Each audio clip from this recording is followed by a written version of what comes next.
अब आपने टीवी में देख लिया, योगी आता है, किसी को मारा, किसी का कुछ करा, किसी को फिर पेला फाड़ा फूड़ो। सर कैसे आया हूँ मैं वहाँ पे, उस चैनल में कैसे घुसा, कहाँ होगा, तो उसके पीछे की जर्नी किसी को नहीं पता। यहाँ वो है तो यहाँ तो रहूँ कम से कम, इतना नीचे तो रहूँ, मैं यहाँ नहीं आ सकता। तो कभी मौका मिला फिर अमिताभ जी के साथ स्क्रीन शेयर करने का, काम करने का? कई वर्कशॉप्स में और क्लासेस में खास तौर से आपके एक इंसिडेंट का जिक्र करता हूँ, आपको आज पहली बार बता रहा हूँ। कौन सा? उसके आगे नहीं जाता सर। राइट, आपने बता दिया, 2 शब्दों में बता दिया कि कहाँ स्ट्रगल है और कहाँ पे नहीं है। Simple. Hello friends, welcome to Filmi Funde, joinfilms.com। मैं हूँ आपका अपना वीरेंद्र राठौर और आप देख रहे हैं बॉलीवुड का Google, join films YouTube channel. जो फिल्म होती है उसमें एक कहानी होती है, कहानी में एक हीरो होता है, लेकिन वो हीरो का हीरोइज्म तभी पहुंचता है आप तक जब तक कि उसका विलेन स्ट्रांग हो। अगर विलेन ही स्ट्रांग नहीं होगा तो हीरो का हीरोइज्म नहीं दिखेगा। मतलब हीरो की जो डिपेंडेंसी है, उसके कैरेक्टर की जो डिपेंडेंसी है, वो भी खलनायक पर डिपेंड होती है। और खलनायक डिपेंड होता है कि ऐसे एक्टर पे जो इतना अच्छे से, इतनी बुरी तरीके से उसको निभाए कि आपके मुंह से उसके लिए नफरत के भरे ही शब्द निकले।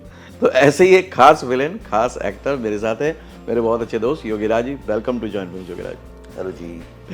सर, ये जो है कि काम बहुत अच्छा करना चाहते हो लेकिन बुरा दिखाना चाहते हो और बुरी बुरी बातें सुनते हो, कितने साल हो गए ये सब करते हुए? सर ये मेरे को हो गए 2010 से स्टार्ट हुई है जर्नी, और आज 2024 आ चुका है, एंड ही हो चुका है। तो हो गए 14-15 साल गंदी शक्ल का फायदा उठा रहा हूँ। गंदी शक्ल का फायदा उठा रहे हो। लेकिन ये जो मैंने कहा शुरू में कि बहुत आसान नहीं होता है, क्योंकि आप जितना ज़्यादा क्रूरता दिखाओगे, आप जितना ज़्यादा भयावता दिखाओगे, हीरो का हीरोइज्म उतना ही बढ़ता है। इस बात से आप कितने सहमत हो, क्या लगता है? सर एक्शन का रिएक्शन तो हमेशा आता ही है।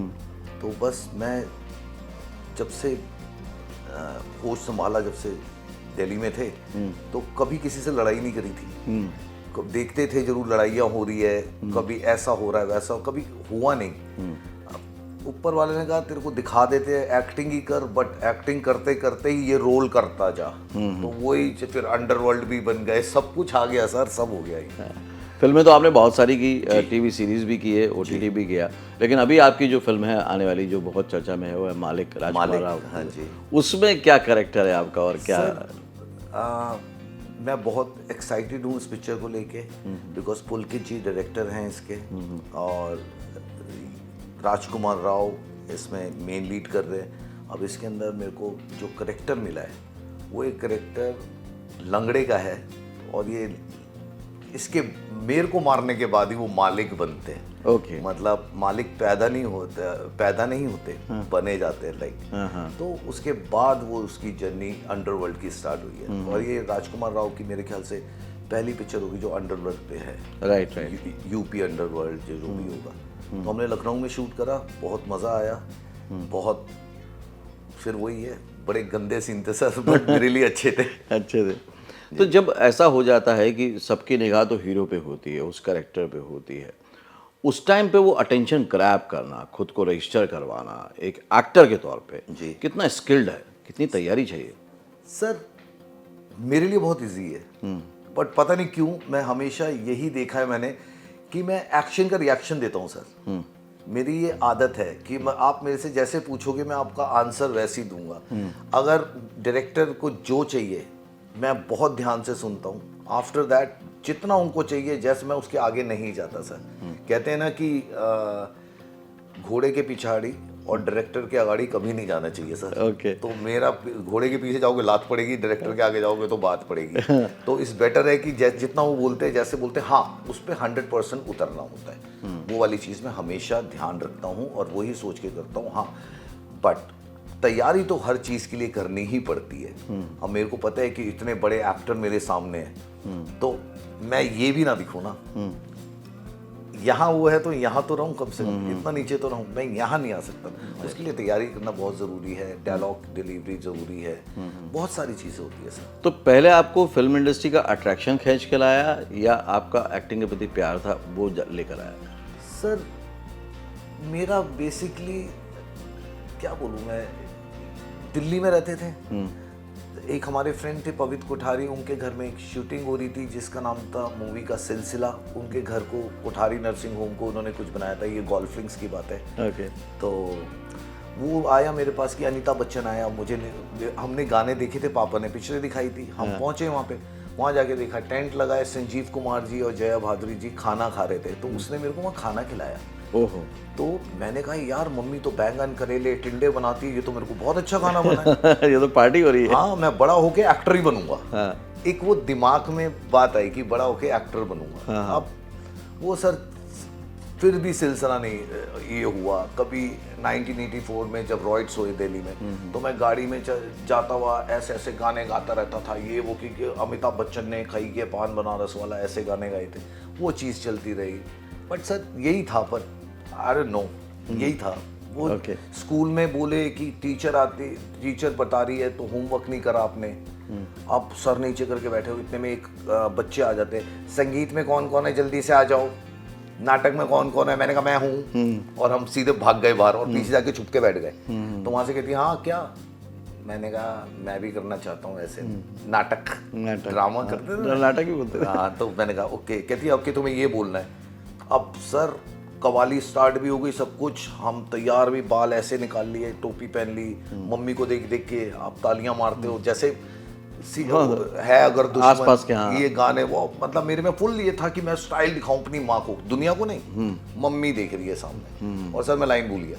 अरे क्या बात है, बोलना था ज्यादा नहीं, वो मैं क्या बात है भूल गया, और मैं फिर रोने लगा वहाँ, छोटा था कि मैं, फिर मेरे को दोबारा उसको डाला दूसरे उसमें, तो यही चलता रहा सर। पता नहीं मेरा ड्रामा से शुरू से ही जैसे स्लो मोशन होता था, तो मैं मम्मी से बात करता था, वो भी स्लो मोशन में जाते जाते।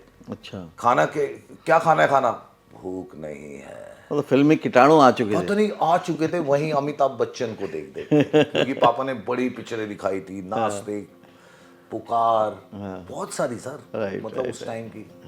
इस ऐसे आया। तो कभी मौका मिला फिर अमिताभ जी के साथ स्क्रीन शेयर करने का, काम करने का? बिल्कुल जी। क्या था मोमेंट? ये कर लिया सर, क्या कर लिया। ये था सर 2009-10 में मैंने फोटो खिंचाई, 10 फोटोग्राफ, और मेरे एक दोस्त है रवि गोसाई, एक्टर है, बहुत अच्छे एक्टर है। उनसे मैंने बात करके, मैं जानता तो सबको था क्योंकि मैं मार्केटिंग करता था, Maharaja white line, Sumeet machine, Marlex pressure cooker mixer ही बेचे है सर पूरे बॉम्बे में, गोवा में, और ये चीजें। तो मैंने कहा बहुत हो गया उनके लिए काम करते करते, now I can do it for my self. अब मैं प्रोडक्ट बनूंगा। अभी मैंने मिक्सियाँ बेच ली, कुकर बेच लिए, अब मैं प्रोडक्ट बनूंगा, और डिस्ट्रीब्यूटर जो डीलर है वो प्रोडक्शन हाउस होंगे। राइट। अब मैंने बहुत करोड़ों कमा के दे दिए, अब खुद को लोग मुझे पहचाने, मेरे को डीलर जानते थे और कोई नहीं जानता था। जहाँ भी, वहाँ पे भी अच्छा था सर, मतलब एक डेमो बॉय से स्टार्ट करके, और मैं territory manager, area sales manager तक बना। ओह ग्रेट जी।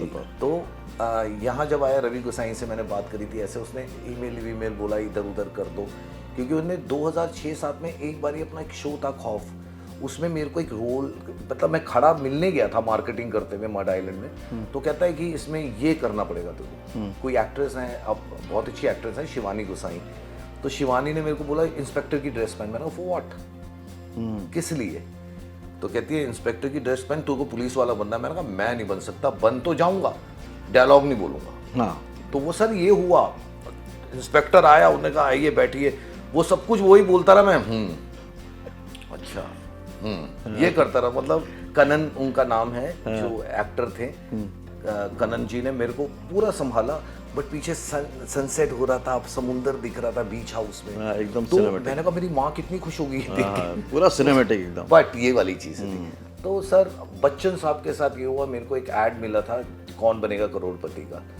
सर मैं सेट पे गया यशराज स्टूडियो में, पता नहीं क्या हुआ, कहते सोनी वाले की कपड़े हो गए, मेकअप हो गया, सब कुछ। बच्चन साहब सामने खड़े हैं, is wearing a green velvet का सूट, अच्छा सा, तो वो इतने हैंडसम है, वो तो दिख रहे थे मेरे को सामने। मैं कह रहा था यार आज मैं इनके साथ भी काम कर रहा हूँ, लाइक दिस। ये 2012-13 की बात है, और मैं 2-3 साल में मतलब बच्चन साहब के साथ काम करने का मौका मिल गया था। तो सर उन्होंने कहा कि आपकी वॉइस थोड़ी भारी है और आपका एज थोड़ी कम लग रही है इनके सामने बैठने से, कुछ था। तो मैंने कहा कि यार ऐसे कैसे, मैंने तो ऑडिशन दिया, ऑडिशन में मेरे को आप लोगों ने सेलेक्ट करा है, हर चीज़ करा है। बट सर उन्होंने कहा next time we can do it. तो सर बस एक ही आंख से आंसू निकल रहा था पता नहीं, एक होता है ना कि मैं यशराज स्टूडियो से बात करता हुआ, मतलब अकेला वॉक करता हुआ बाहर आ गया, फिर ऊपर वाला फिर मेहरबान होता है, फिर 1 महीने बाद 2013 अगस्त के बाद मेरे को इमीडिएटली शो मिला जिसका नाम था युद्ध। उसमें बच्चन साहब थे, जाकिर भाई थे जो हमारे दोस्त हैं अच्छे। तो वो कहते तूने मार्केटिंग कब छोड़ दी? मैंने कहा भाई देखो आगे आगे। तो ये बच्चन साहब के साथ भी हो गया। चलो अच्छी, एक बहुत बड़ा रहता है कहीं ना कहीं कि जिसको आपने सपनों में देखा हो, जिससे आप इंस्पायर्ड हो, एडमायर करते हो, उनके साथ काम करने का मौका मिले, तो एक तो चीज़ पूरी हो ही जाती है, मुराद पूरी हो जाती है। क्या कोई भी इंडस्ट्री में आता है तो मतलब उनके स्क्रीन शेयर करना भी बहुत हो जाता है sir. Like okay, I work with Salman भाई, दिस इज कॉल्ड जय हो, एक था टाइगर, दबंग 3, संजय दत्त उनके साथ, बाबा के साथ मैंने करी, पुलिस गिरी, जिला गाजियाबाद, उंगली, देन प्रस्थानम। तो काम तो मैंने सभी के साथ करा है सर। तो जिनको लोग स्टार सुपरस्टार कहते हैं उनके साथ आप काम करते हैं, सबके साथ, है ना, उन सबके साथ आप काम करते हैं। तो उनमें वो जो सुपरस्टारडम आया है, या जो लोग एडमायर करते हैं, जो लोगों को लगता है कि एक करिश्मा ही है, वो क्यों है? जैसे अगर हम शुरू से बात करें, आपने जो जिक्र किया अमिताभ बच्चन, तो ऐसा क्या है उनमें? आपने तो करीब से देखा है, क्योंकि आपने दोनों जिंदगियां देखी हैं, एक वो जो उनको पसंद करता था और एक वो जिसने काम किया। सर सलमान भाई जैसे स्टारडम है ही नहीं, वो दिखता है, वो जो सराउंडिंग है ना लोगों की, वो बनाती है स्टारडम। मतलब वो he is the one person who is very calm, आपसे बात नहीं करेंगे आप। हाँ, अगर आप सेट पे हो, आपके साथ, जैसे मैंने उनसे पूछा था, मैंने कहा सर मैंने आपके साथ जय हो करी थी, ही सेड आई नो। मैंने कहा सर एकता टाइगर करी थी, कहते आई नो। तो मैंने कहा दबंग 3 क्यों, पहले क्यों नहीं? कहते यही जरूरत थी। तो उनकी मेमोरी बड़ी शार्प होती है। Is a nice person, same like Bachchan साहब, सेम संजू बाबा। मतलब ये स्टारडम सर नहीं है इन लोगों में, ये दुनिया को दिखता है, जो बाहर है वो देखते हैं। ये बड़े कूल लोग हैं, बड़े अच्छे से काम करते हैं। जब आप इनके साथ फाइट सीक्वेंस कर रहे हो, आपको हाथ दे दे के उठाते हैं। प्रस्थानम में मेरी और संजू बाबा की फाइट सीक्वेंस थी, मैं नीचे लेटा हूँ और संजय दत्त ऊपर खड़े हैं और मेरे को पूछ रहे हैं कि आयु ओके ना। तो मेरे को ये देख के लग रहा था ये संजय दत्त रॉकी वाला है, ये संजय दत्त ताकतवर, ये संजय दत्त खलनायक। मैं ही लेटा हूँ आराम से और ये मेरे सामने ऊपर खड़े हैं, दाढ़ी वाला भाई।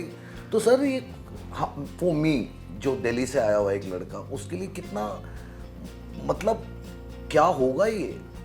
ठीक है सर, अलग है।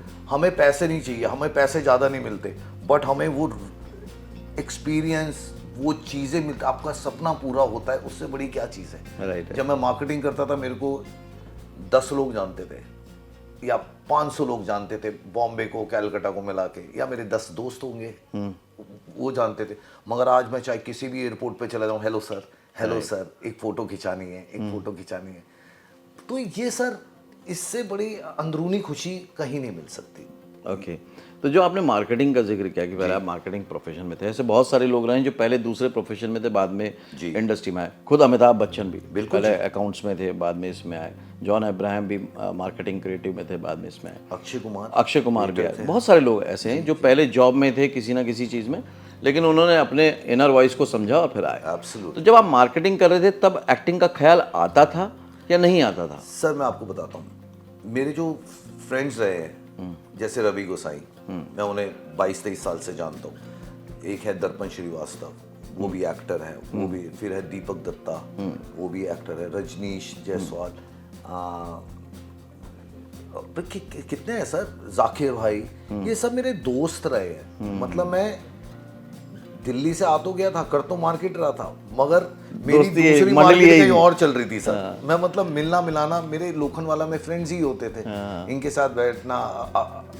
अफजल था, तो मतलब अफजाल खान, वो भी अच्छा एक्टर है। तो ये सारे मेरे को मिलते थे, मेरे से बातें करते थे, अपने अपने एक्सपीरियंस। अब आज की डेट में अमित सियाल आज की बहुत अच्छा कर रहे हैं, बट वो मेरे को हमेशा देखता था और मेरे को कहता था, मैं जब लैपटॉप लेके आ रहा हूँ, टाई थोड़ी निकली है, तो मैं इन्हीं को मिलता था। तो अमित का भी यही कहना होता था, भाई तू एक्टिंग क्यों नहीं करता, तू ये क्यों नहीं करता। तो सर हैरी जोश, ये सारे मेरे दोस्त होते थे। तो वहां से निकला जब मेरे को देखा मैंने इनको, फिर क्या होता था कि जैसे दर्पण कास्टिंग करता था, अब वो मेरे घर में कास्टिंग करता था, मैं मार्केटिंग करता था, चला जाता था। मेरे को जैसे रवि गोसाई ने बोला मैं एक प्रोड्यूस कर रहा हूँ, तू स्पेक्टर बन के खड़ा हो जा। वैसे ही दर्पण कहता था कि सैटरडे संडे क्या कर रहा है, मैं कुछ नहीं, एक काम कर कि एक सीरियल है, पता नहीं क्या, मैं नाम भी भूल गया, अरुणा रानी जी का सीरियल था, उसके अंदर एक गुंडा है, वो खड़ा हो जा, 500 रुपए मिलेंगे। दीपक तिजोरी, उसका एक आता था खौफ, डायल 100, अभिमन्यु सिंह, मुरली शर्मा, ये सब थे। तो इनके बीच में दोस्त तो थे ये, कभी मेरे को रिपोर्टर बना के खड़ा करा दिया और ये मेरे को दे देते 500 रुपए देते थे। तो 2 दिन मैंने शूट करा, मेरा बिजली का बिल निकल जाता था सर, या मेरे क्लब जाने के 2 बियर की बोतलें आ जाती थी। तो पार्ट टाइम में मजा आ रहा था, मतलब कि कर रहे थे। हाँ, मजे। और वहीं से धीरे आपने फिर ट्रांजिशन लिया, वहां से लिया। फिर मैंने 2010 में फोटो खिंचाई 9 अप्रैल को, 18 अप्रैल को मुझे कॉल आ गया था, ये पता नहीं नंबर 9 मेरे साथ बड़ा जुड़ा हुआ है, ये 9 को फोटो खिंचाई, 18 को कॉल आ गया कि दीपिका पादुकोण के साथ एक सीन करना है, मूवी थी खेले हम जी जान से। तो मैंने, उमंग नाम था लड़के का, आज तक मैं उसे भी नहीं भूल पाया, रात को 11:30 बजे फोन करके, और हम उस टाइम दवाई ले लेते हैं, राइट, दिल्ली वाले हैं ना, दिल्ली वाले, हाँ।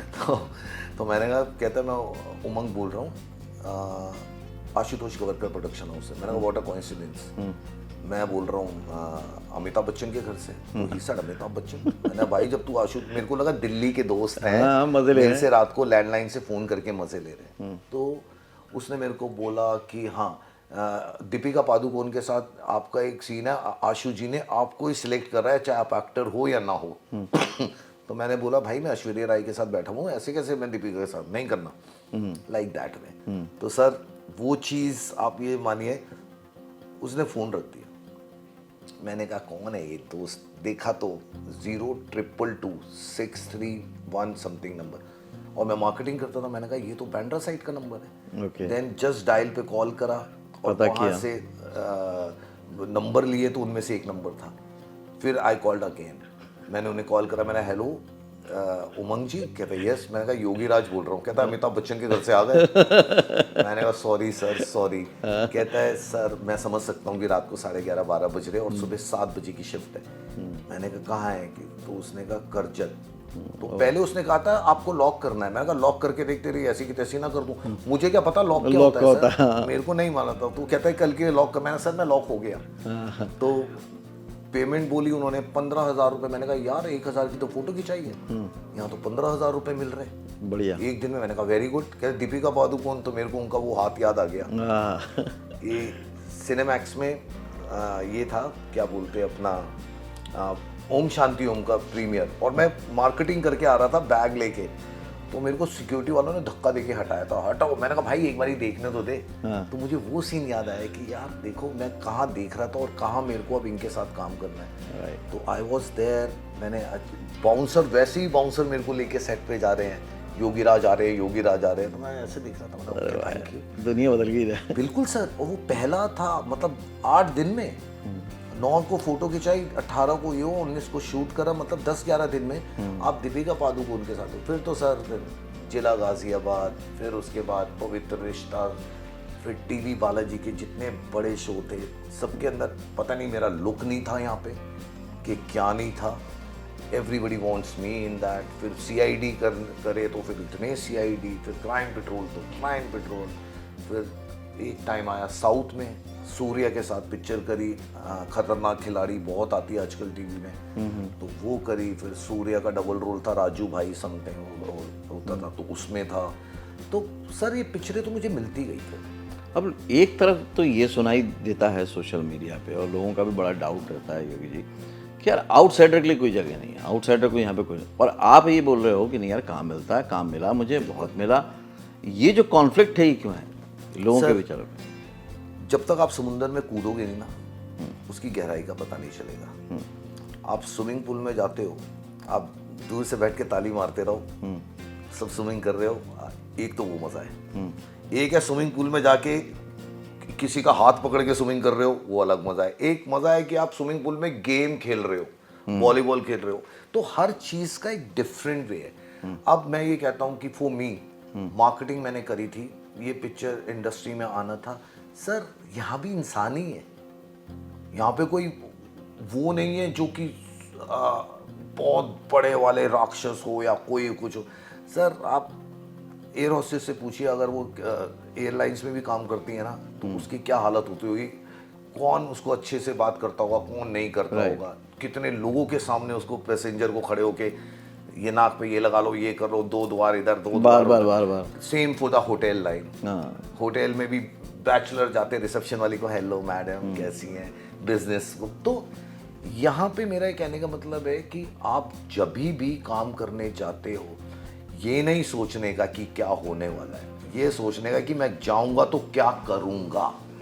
All up to me, not अब आप मेरे साथ बातें कर रहे हो, आप मेरे को नहीं पता आप मेरे से क्या पूछने वाले हो, बट मुझे पता है मैंने आंसर क्या देना है। राइट। तो सेम वे हमारी इंडस्ट्री के अंदर काम बहुत है सर।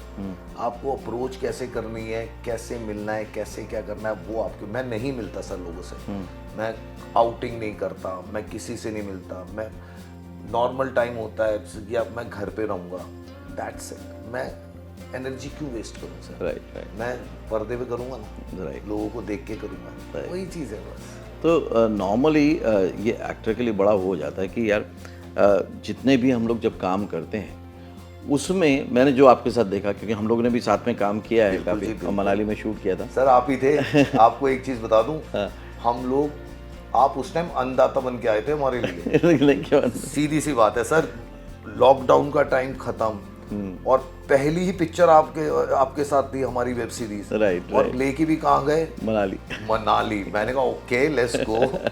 तो सर आपने तो उस टाइम हमें बहुत अच्छा काम दिया और इतना हम सब मिलके रहे इतने अच्छे से। मैं उसमें से जो एक्सपीरियंस शेयर करना चाहता हूँ अपनी ऑडियंस से वो ये कि मैंने, क्योंकि बहुत सारे एक्टर्स के साथ काम किया और अब तो काफ़ी साल हो गए सब काम करते हुए, ऑन फ्लोर या ऑन शूट जो आपका अप्रोच लेवल था, जो आपका लोगों के साथ व्यवहार था, इवन स्टूडेंट्स के साथ आपके जो आए हुए थे, जो स्टूडेंट्स है, नए कलाकारों के साथ, वो एकदम बहुत ही करिश्माई था, वो बहुत ही एनर्जेटिक था, वो बहुत ही सुलभ था एक तरह से और हम्बल था जी।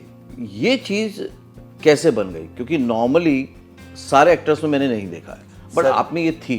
केशव था, हाँ। केशव अरोड़ा, जसलीन मथारू थी, और हमारी आज की डेट में बड़ा अच्छा काम कर रही है सपना चौहान। हाँ। बहुत अच्छी बच्ची है, she is doing nice. Right. तो सर मेरा सब और अपना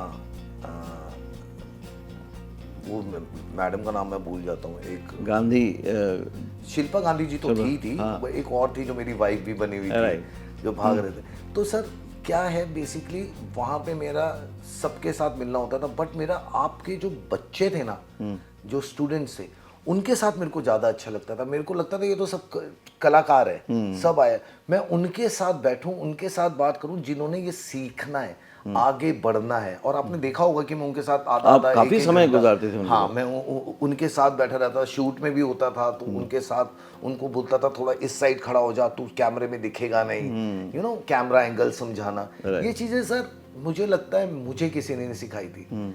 मैंने एक एक दिन काम कर करके वहाँ के असिस्टेंट्स को देखा, सेट पे बैठा रहा, कुर्सियों में बैठता रहा, बाहर ही वैनिटी में कभी नहीं गया, बाहर बैठ के देखता रहा।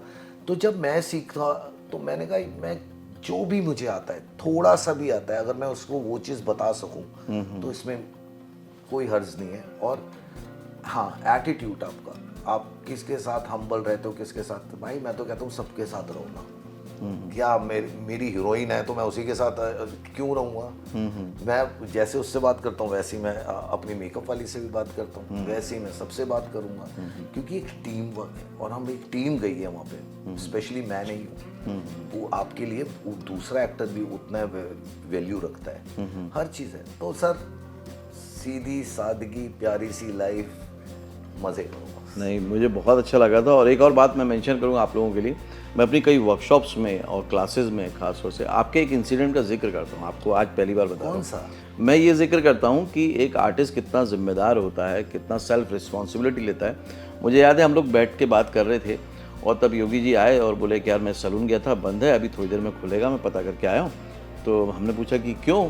तो आपने बताया यार कि मैंने परसों शूट किया था, कल शूट नहीं किया, तो मेरी दाढ़ी एक आध नंबर बढ़ गई होगी, तो मेरे को उसको ट्रिम कराना पड़ेगा, कंटिन्यूटी का चक्कर है। Yes sir. और वो मुझे इतनी चीज़ दिल में लगी, मैंने बोला अगर देखिए आर्टिस्ट, एक एक्टर इतना सेल्फ रिस्पॉन्सिबल है कि उसको अपनी दाढ़ी का भी ख्याल है कि भाई मुझे प्रॉपर रखना है। तब आपने अंगूठियों का भी बताया कि कौन सी उंगली में क्या रहेगी। एब्सोल्युटली। और वो मैं आज तक बच्चों को वो सुनाता हूँ इंसिडेंट की, देखो ये होते हैं एक्टर, कि सिर्फ एक्ट नहीं कर रहे हैं, पूरे पूरे लुक का, अपनी पर्सनैलिटी का, हर कंटिन्यूटी का खुद ध्यान रख रहे हैं। सर तो ये आज मैं आपसे शेयर कर रहा हूँ कि मैं यूज़ करता थैंक हूँ। You sir, thank you very much. ये चीज़ मैंने अपने आप ही सीखी। जिला गाजियाबाद हम मूवी कर रहे थे, अरशद भाई थे, सुनील ग्रोवर, आशुतोष कौशिक, मैं, मान सिंह मीना। तो हम लोग जो हमारा गैंग था, तो गुंडे थे बट डिफरेंट थे सर। तो मेरा एक स्टाइल था कि एक शर्ट मेरे को थोड़ी बाहर रखनी है और एक साइड मेरे को अंदर डालनी है। ओके। राइट। मेरी शर्ट के 2 बटन खुले रहेंगे, जो आज तक बंदी नहीं हुई कभी, इतने साल हो गए। तो 2 बटन खुले रहेंगे और मेरी जो चेन होगी वो घूमी भी होगी। ओके। तो ये कंटिन्यूटी मैंने वहां से सीखी कि मैंने, क्या होता था कि असिस्टेंट इतने होते थे सब इधर उधर भागम दौड़ी में। सर संजू बाबा, विवेक ओबराय, अरशद वारसी, परेश रावल, आशुतोष राणा, रवि किशन, कितने थे सर। अब वो सबका ध्यान रखे, तो मैंने कहा मैं अपना ध्यान खुद ही रखूँ ना।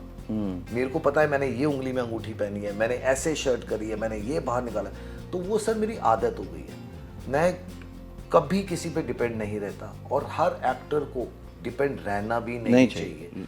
उसको हमेशा जो, अब मैंने ये घड़ी पहनी है, कोई सीन होगा कि किसी को याद होगा ये मैंने अंगूठी यहाँ पहनी है और दूसरी अंगूठी यहाँ पहनी है, और मैं बीच में पहन लूंगा ना, तो सर मैं ही गंदा दिखूंगा ना। राइट। यही मेरे को देख के लगेगा, क्योंकि ये मैंने बचपन से देखा था कि गाड़ी गिरी, कोई पिक्चर थी फतेह, संजय दत्त की बहुत पुरानी पिक्चर, तो उसके अंदर वो सीढ़ियों से चल रहा है, उनके बाल इतने बड़े बड़े थे, जैसे ही दरवाजा खुला बाल कट गए। तो ये वाली चीजें मेरे को वहां से याद है कि अगर मैंने देखा तो मेरे को हंसी आई थी, तो मैं अब भी तो ना करूं कम से कम। राइट। तो मैं तो सबको ये बोलूंगा कि अपनी कंटिन्यूटी खुद ही संभाले।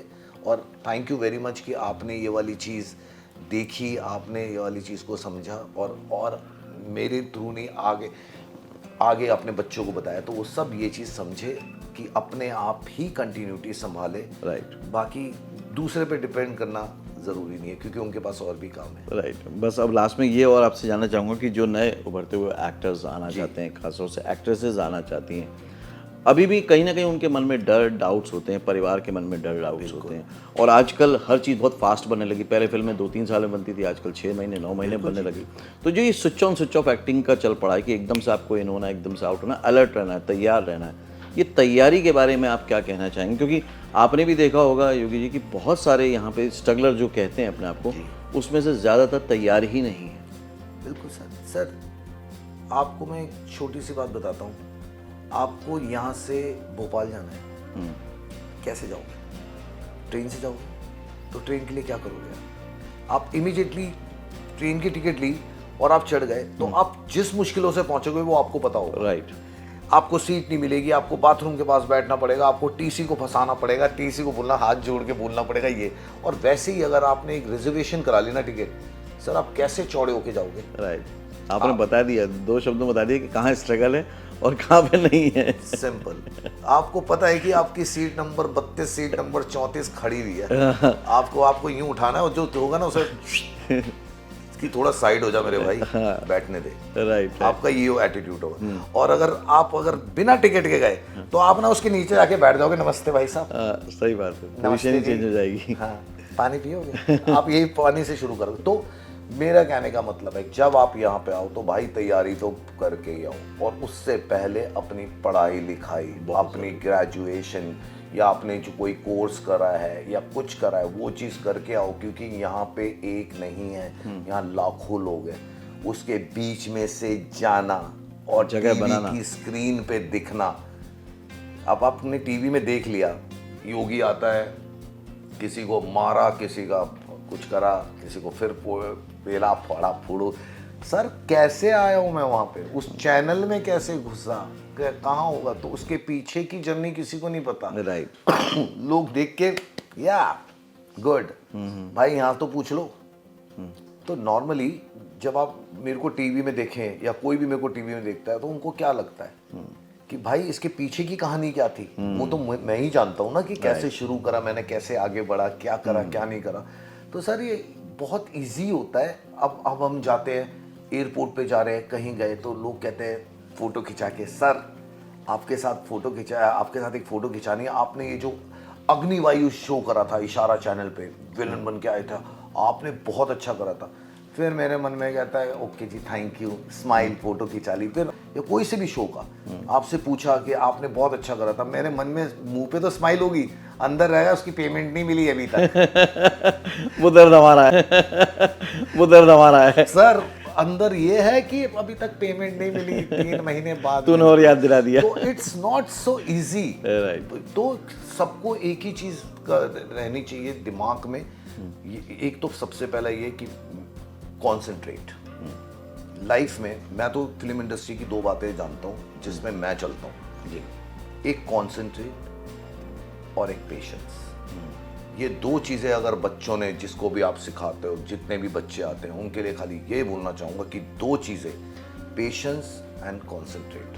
कंसंट्रेट अगर आपने कर लिया, आपको, आप एक्टर बनने आ गए, आप डायरेक्टर हैं, आपने मेरे को स्क्रिप्ट दे दी, अगर मैं उसे कंसंट्रेट नहीं करूंगा तो मैं कुछ नहीं कर पाऊंगा। समझो, समझना जरूरी। फिर पेशेंस, आपने अगर शूटिंग कर रहे हो, सुबह 9 बजे बुला लिया, आपने मेरा शॉट शाम को 7 बजे लिया, क्योंकि आजकल मैं देखे बहुत सारे actor, why you call me so early, ये नहीं था, मेरे को क्यों बुलाया, मेरे को। ओ भाई पेशेंस रखो, आप अच्छा काम करोगे, आप इरिटेट होगे, आपके फेस पे आएगा, आप नहीं काम कर पाओगे। आपके लिए स्पॉट बॉय दिए जाते हैं प्रोडक्शन हाउस में, चाय 24 घंटे घर में 2 बार ही पीते हैं, वहां पे तो जब दिख जाए, ओ दादा एक कॉफी भेजना, एक चाय भेजना, स्वीट में क्या है, स्वीट में।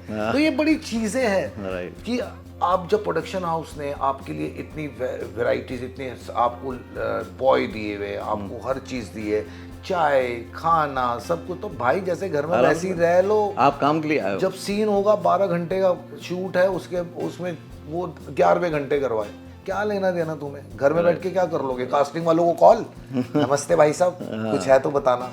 इससे अच्छा तो आप काम तो कर रहे हो। तो ये मेरा मतलब है कहने का। Thank you Yograj, thank you very much. क्योंकि आज के इस वीडियो से सबने बहुत कुछ सीखा होगा। मुझे लगता है जो एक्टर यहाँ पे आके स्ट्रगल कर रहे हैं, सो कॉल्ड, या ऑडिशन दे रहे हैं, उनको भी बहुत कुछ सीखने को मिला होगा। जो अपने घरों में तैयारी कर रहे हैं या सोच रहे हैं या कोई जॉब कर रहा है आपकी तरह, उसको भी समझ में आया होगा कि कैसे हमको आना चाहिए।